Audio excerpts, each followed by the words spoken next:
Hi friend, मेरा नाम है प्रदोष। आज देखते हैं एमसीक्यू देखेंगे बीके मेहता का बेसिक कॉन्सेप्ट। ये वाला पार्ट जितना सारा है आपके बुक में देख सकते हैं। ये वाला पार्ट में से मैं क्वेश्चन सॉल्व करूंगा। ठीक है, लेक्चर ये मेरा 3 नंबर है। और ठीक है, लेक्चर स्टार्ट करने से पहले मैं कुछ बोल देता हूँ आपको। आप मेरा जो 2 डेमो वीडियो है, अगर आपको उसमें कोई कमी नज़र आ रहा है तो आप मेरे को बोल सकते हैं, आप कमेंट कर सकते हैं। क्योंकि मेरा पढ़ाई अगर ज़्यादा मतलब स्पीड हो रहा होगा तो मैं और थोड़ा स्लो करूँगा, और स्लो हो रहा है तो थोड़ा बढ़ाऊँगा स्पीड। ठीक है, अगर किसी को समझ में थोड़ा नहीं आ रहा है तो आप कमेंट करके लिख सकते हैं, मैं उसको दोबारा आपको समझा सकता हूँ। ठीक है, ठीक है, अभी स्टार्ट करते हैं एमसीक्यू। यहाँ से पिछला वाला लेक्चर पे मैं आपको बोला था R=ρ(L/A), उसमें थोड़ा गड़बड़ी कर दिया था, उसके लिए सॉरी। ठीक है, मैं बोला था सिल्वर का रेजिस्टिविटी हाई है, लेकिन सिल्वर का सबसे लो है। ठीक है, सिल्वर का लो है। जो अच्छा कंडक्टर है उसका रेजिस्टिविटी कम होगा, क्योंकि उसका कंडक्टिविटी जाता है। इस रेजिस्टिविटी का अपोजिट क्या है? इसका अपोजिट रेसिप्रोकल है कंडक्टिविटी। जिसका कंडक्टिविटी ज़्यादा होगा उसमें अच्छे से करंट फ्लो करेगा, उसमें अपोजिशन नहीं रहेगा। तो अपोजिशन जिसका जितना कम है, रेजिस्टिविटी के काम क्या है? अपोज करना, करंट के फ्लो को अपोज करना। तो जिसका रेजिस्टिविटी जितना कम है वो उतना ही अच्छा कंडक्टर है, और उसका रेजिस्टेंस उतना ही कम होगा। ठीक है, किस किस पे डिपेंड करता है रेजिस्टेंस? रेजिस्टिविटी जो है स्पेसिफिक रेजिस्टेंस, और रेजिस्टिविटी उसको बोलते हैं। और ये है क्या है आपका लेंथ ऑफ द कंडक्टर। और ये है क्रॉस सेक्शनल एरिया, ये है क्रॉस सेक्शनल एरिया। ठीक है, क्रॉस सेक्शनल एरिया ये तार ले लेते हैं। ठीक, फिर से समझा रहा हूँ, अच्छे से देखिए। ये है एरिया और ये है लेंथ है। ठीक है, और ये मटेरियल लेते हैं हम। किस मटेरियल का लेते हैं? कोई भी मटेरियल, सिल्वर, एल्यूमिनियम, कोई भी। ठीक है, ये क्वेश्चन क्या दिया है? The resistance of a material is 2 metre. Sorry, resistance of a material ये क्या है? इसका लेंथ है 2 मीटर। इसका जो लेंथ है ये है 2 मीटर। और क्या दिया है? And 2 metre square in area. ये जो एरिया है ये कितना है? 2 मीटर स्क्वायर है। ये एरिया है 2 मीटर स्क्वायर। ये एरिया है, area equal to 2 metre square, L equal to 2 metre. ठीक है, दोनों मिल गया हमारा। ठीक है, उसका क्या दिया है? उसका दिया है रेजिस्टेंस कितना है। ठीक है, देखिए अच्छे से। और क्रॉस सेक्शनल, ठीक है, 2 metre square area cross sectional is 1.6 into 10⁻⁸ ohm. इसका रेजिस्टेंस दे दिया है। ठीक है, रेजिस्टेंस कितना दे दिया था? 1.6 इंटू 10⁻⁸ ओम। ठीक है, इट स्पेसिफिक रेजिस्टेंस पूछा है। स्पेसिफिक रेजिस्टेंस इसको हम निकालना है। स्पेसिफिक रेजिस्टेंस जो है रो है, रो को क्या बोलते हैं? Specific resistance.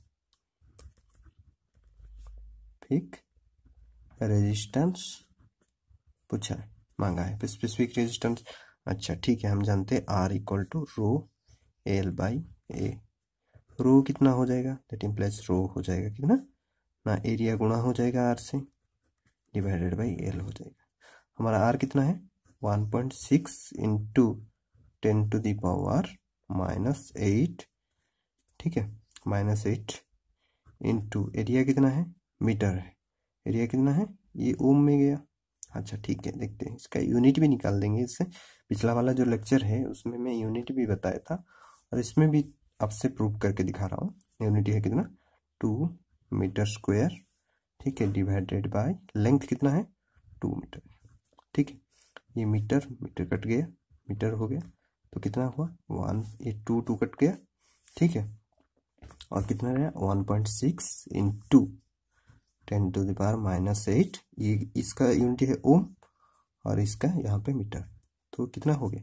1.6 into 10⁸ metre. ठीक है, ठीक है, दूसरा वाला क्वेश्चन पे आते हैं। मेरा थोड़ा लेक्चर में थोड़ा बह जाता हूँ क्वेश्चन के अंदर। ठीक है, जल्दी जल्दी करवाते हैं। A copper wire a resistance of R0 is stretch till its length is increased n time of its original length. It is resistance now. कितना है ये पूछा है। ये कपर वायर है, ठीक है, ये कपर वायर है, ठीक है।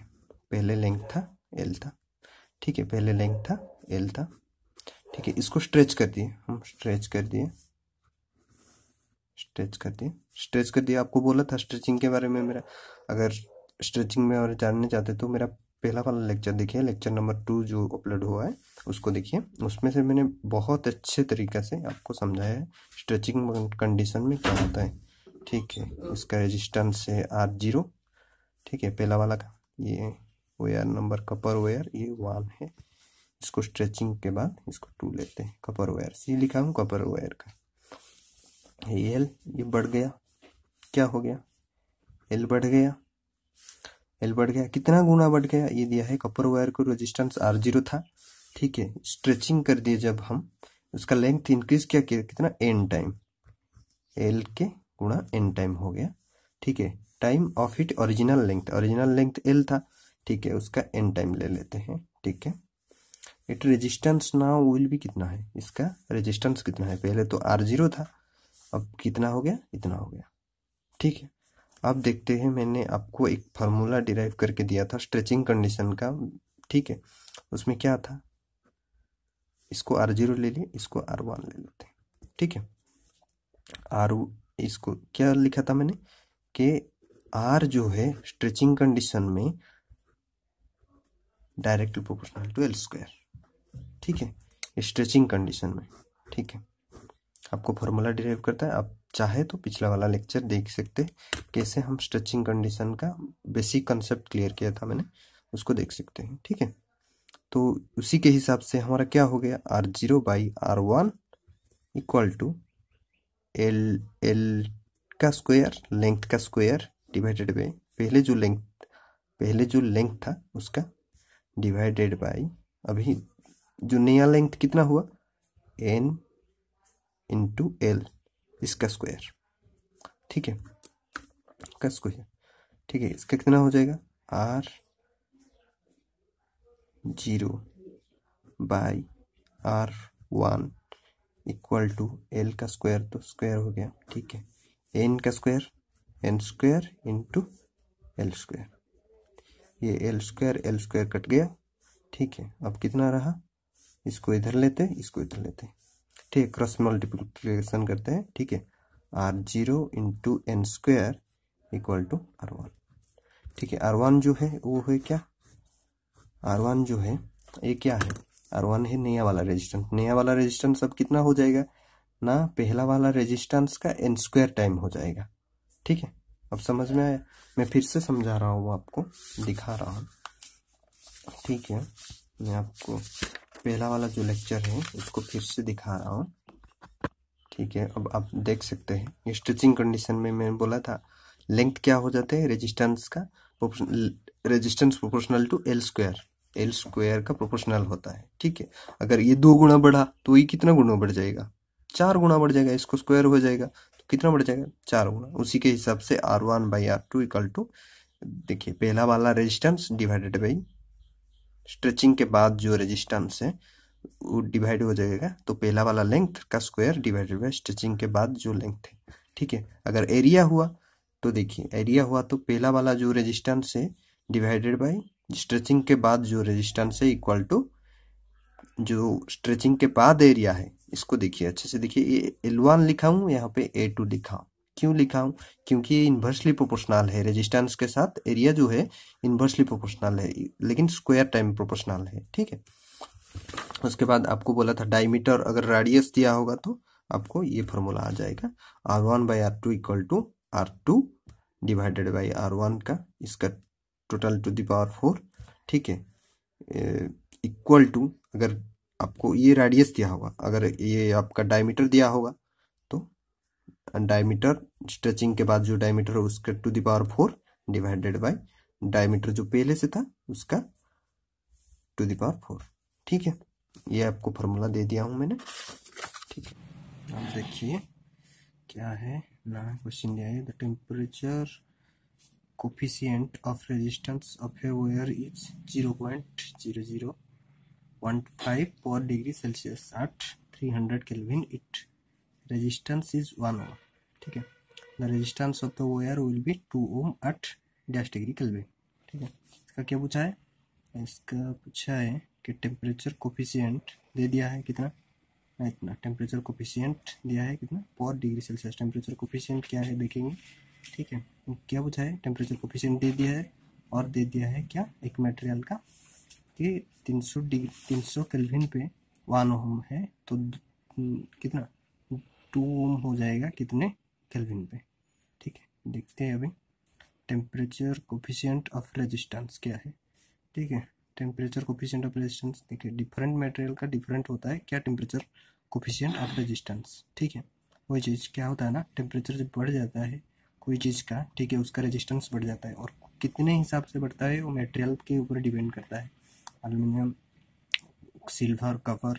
ठीक है, हम एग्जांपल लेते हैं सिल्वर और कपर का। ठीक है, एक 5 ओम वाला सिल्वर लेते हैं कंडक्टर और 5 ओम वाला कपर लेते हैं कंडक्टर। जब 0 डिग्री टेम्परेचर होगा, ठीक है, 0 डिग्री टेम्परेचर पे ये दोनों है।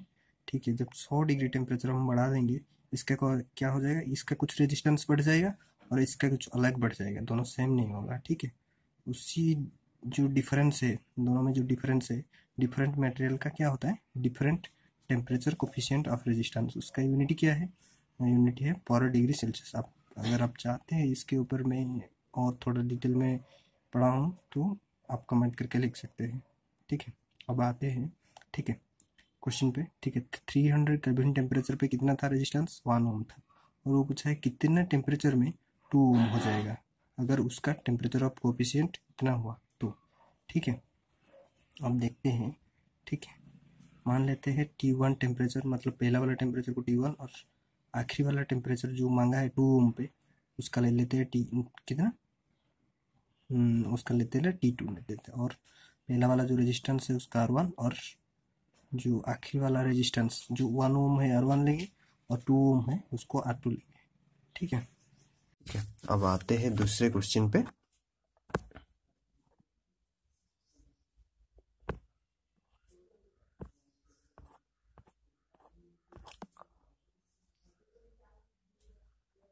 ठीक है, अब देखिए क्या हुआ ना, ये जो है R2 माइनस R1, ये क्या है ना, चेंज इन रेजिस्टेंस है।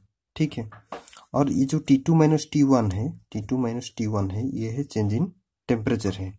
ठीक है, जब, ठीक है, हमारा जो चेंज इन रेजिस्टेंस हुआ वो किस पे डिपेंड करेगा, वो तो डिपेंड करेगा चेंज इन कितना टेम्परेचर चेंज हुआ उस पर भी डिपेंड करेगा, और किस पे डिपेंड करेगा ना, पहला वाला जो रेजिस्टेंस था उस पर भी डिपेंड करेगा। ठीक है, उसके बाद ठीक है, अब डायरेक्टली प्रोपोर्शनल था दोनों के। अब आपको पता होगा कि जब डायरेक्टली प्रोपोर्शनल कोई भी चीज रहता है, अगर उसको उठा देकर इक्वल करेंगे तो कुछ कंस्टेंट इनटू करना पड़ेगा हमको। ठीक है, ये क्या है, ये जो कंस्टेंट है यही है टेम्परेचर कोफिशिएंट ऑफ रेजिस्टेंस। उसका यूनिट है क्या है, पर डिग्री सेल्सियस। ठीक है, पर डिग्री सेल्सियस इसका यूनिट है। ठीक है, अब देखिए क्या है ना, देखिए ये हो गया क्या, इसका जो अल्फा है ये डिफरेंट मटेरियल का डिफरेंट है। ठीक है, इसको अब सॉल्व करते हैं। ठीक है, यहाँ पे देखिए इसको हम सॉल्व करेंगे। ठीक है, 2 पहले कितना था, अब देखिए पहले कितना था, पहले 2 था, अब कितना हो गया 1, मतलब पहले कितना था 1, अब चेंज कितना हुआ 2 माइनस 1, चेंज जाहिर सी बात है ये 1 ओम हुआ है, चेंज 1 ओम हुआ है। ठीक है, 2 माइनस 1। ठीक है, और ये क्या है, ये पहला वाला जो रेजिस्टेंस था, पहला वाला रेजिस्टेंस। अच्छा ठीक है, और ये जो टेम्परेचर कोफिशिएंट ऑफ रेजिस्टेंस जो जिसको अल्फा लिखा है, ये कितना दिया हुआ है देखिए क्वेश्चन पे, 0.00125। ठीक है, उसको मल्टीप्लाई करेंगे 0.00125। ठीक है, 0.00125। और क्या टेम्परेचर कितना चेंज हुआ, टेम्परेचर देखिए कितना चेंज हुआ, टेम्परेचर चेंज हुआ। ठीक है, हमको T2 मांगा है, T2 तो हमको पता नहीं, उसका बोला है कि पूछा है कि 2 ओम हो जाएगा कितना टेम्परेचर में। अच्छा ठीक है, T1 तो हमको पता है, T1 कितना है 300 केल्विन, 300 केल्विन। ठीक है, 300 लिख देते हैं, न्यूमेरिकल लिख देता हूँ। ठीक है, ये हो गया 1, ये तो 1 इंटू हो जाएगा। ठीक है, अब कितना रहा 0.00125 इंटू T2 माइनस 300, ठीक है, T2 माइनस 300, इसको इधर ले आएंगे तो 1 डिवाइडेड बाई इसको क्या कर देते हैं 125 डिवाइडेड बाई 1 2 3 5, ठीक है, इतना हो गया, ठीक है, ये डिवाइड हो गया T2 माइनस 300, ठीक है। हर एक स्टेप आप देखिए, हर एक स्टेप इम्पोर्टेंट है, देखिए 1000, ठीक है, divide by 125 equal to T2 minus 300, इसको निकाल देते हैं, कितना हो गया, ठीक है, इसको निकाल देते हैं, ठीक है,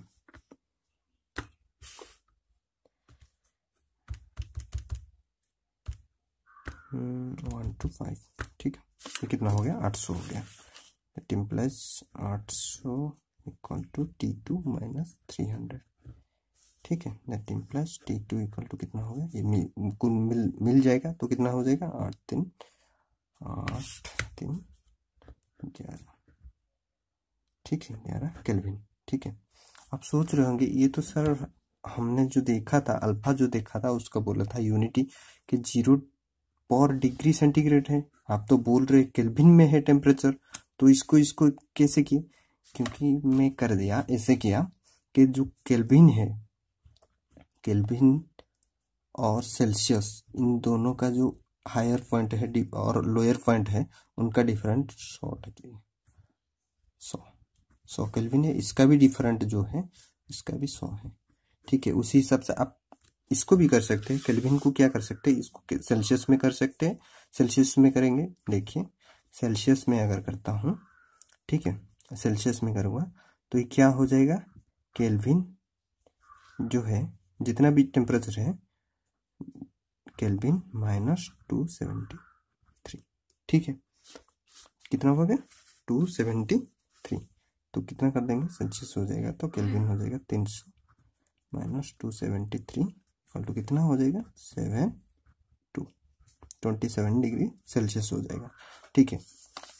अगर मैंने इसको 27 कर दिया, इसको 27 कर दिया तो कितना हो जाएगा, कितना हो जाएगा, अगर मैंने इसको इसके बदले 27 लिख दिया तो ये कितना हो जाएगा, ठीक है, देखिए ये कितना हो जाएगा ना 872, अगर मैंने लिख दिया तो T2 कितना हो जाएगा, T2 कितना हो जाएगा, इसको लिख दीजिए, ठीक है, T2 कितना हो जाएगा 8 और मैं केल्विन में कर दिया डिग्री सेंटीग्रेड, अगर केल्विन में कर दिया T2 कितना हो जाएगा, T2 देखिए केल्विन में हो जाएगा, ये डिग्री सेल्सियस में केल्विन में हो जाएगा, तो इसमें ऐड कर देंगे कितना 8 to 7 में ऐड कर देंगे 273, 8 देखिए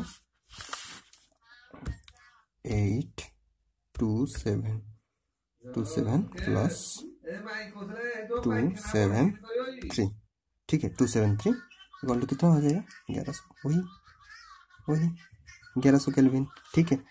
आप इसको सेल्सियस में भी ले सकते हैं, इसको केल्विन में भी ले सकते हैं, कोई बात नहीं, ठीक है।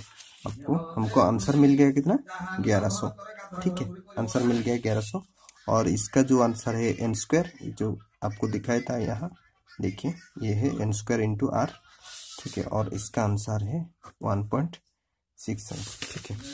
और एक क्वेश्चन पे आते हैं, ठीक है, दूसरा वाला क्वेश्चन पे आते हैं, ठीक है, ठीक है, क्या दिया है उसी टाइप का क्वेश्चन, देखिए उसी टाइप का क्वेश्चन क्या है, the resistance of a conductor, ठीक है। अब आते हैं दूसरे क्वेश्चन नंबर 47 पे आते हैं, ये क्या दिया है 47, the resistance of a conductor, क्या दिया है देखिए अच्छे से, the resistance of a conductor is 5 ohm at 50 degree Celsius and 6 ohm at 100 degree Celsius.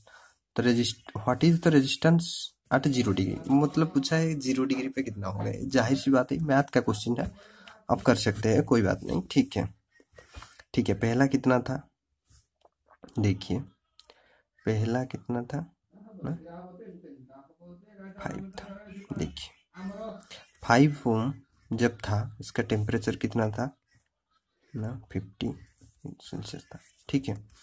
और बोल रहा है 6 ओम हो गया। किसका? इस कंडक्टर का एक वायर है, ठीक है। इस वायर को क्या हुआ ना, वो बोल रहा है जब 50 डिग्री सेल्सियस था टेम्परेचर तब 5 ओम था, अब जब 100 डिग्री सेल्सियस हो रहा है तो 6 ओम हो रहा है। देखिए ये कितना बढ़ती हुआ, 1 ओम बढ़ती हुआ, ठीक है। इंक्रीज कितना किया? 1 ओम। कितना किया? 1 ओम। कितने डिग्री में? अच्छा ठीक है, देखिए ये कितने डिग्री में मतलब इंक्रीज हो गया, ठीक है। इसको लिखते हैं 1 ohm. Change in temperature, change in resistance, ये क्या हो गया? चेंज इन रेजिस्टेंस हो गया। ये क्या हो गया ना, चेंज बढ़ गया। 1 ओम बढ़ता है मतलब ये कितना बढ़ गया? 50 डिग्री सेल्सियस क्या हो गया? इंक्रीज हो गया। क्या? इधर से उधर इंक्रीज हो गया। तो देखिए 50 डिग्री जब रहता है तो उसका होता है कितना? 1 ओम, ठीक है। क्या होता है ना, 1 ओम होता है जब 50 डिग्री बढ़ता है, ठीक है। जब 50 डिग्री बढ़ता है तो 1 ओम बढ़ता है। ये क्या हो गया? Change in temperature. और ये हो गया क्या आपका? चेंज इन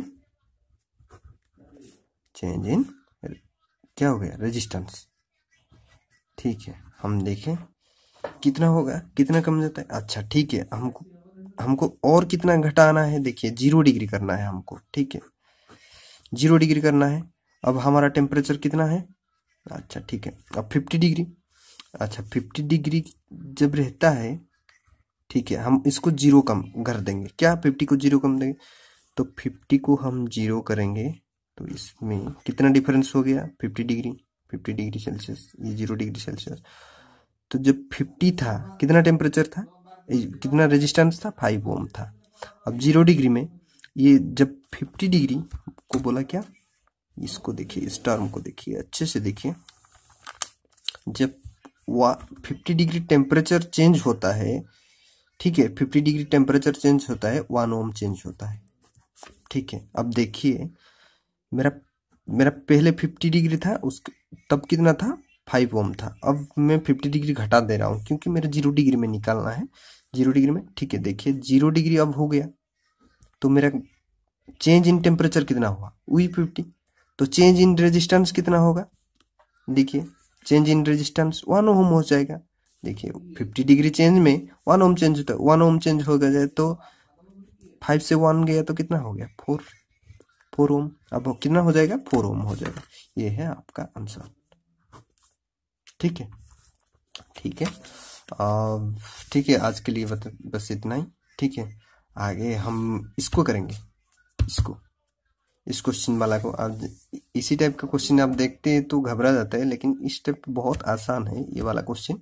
आप ऐसे टाइप का कोई भी क्वेश्चन मतलब सॉल्व कर सकते हैं, ठीक है। मैं फिर से बोल रहा हूँ, अगर मेरा लेक्चर आपको कैसा लग रहा है कमेंट में बताइए, ठीक है। मैं उस पर कोशिश करूँगा कि थोड़ा अच्छा कर सकूँ। कोई प्रॉब्लम है, दिक्कत है आपको तो मैं और सुधार कर सकूँ, ठीक है। और क्या मेरा अगर स्लो हो रहा है तो मैं इसको बढ़ा सकता हूँ, अगर स्पीड हो रहा है तो मैं इसको थोड़ा घटा सकता हूँ, ठीक है। इसके लिए कमेंट में अपना मतलब जो भी देखते हैं इस वीडियो को, व्यूअर जितना भी है, कैसा लग रहा है उस कमेंट में आप ज़रूर बताएगा, ठीक है। उसी हिसाब से मैं आपको मतलब दूसरा लेक्चर उसी हिसाब से दूँ, ठीक है। और अच्छा लगे तो लाइक कर देना, ठीक है।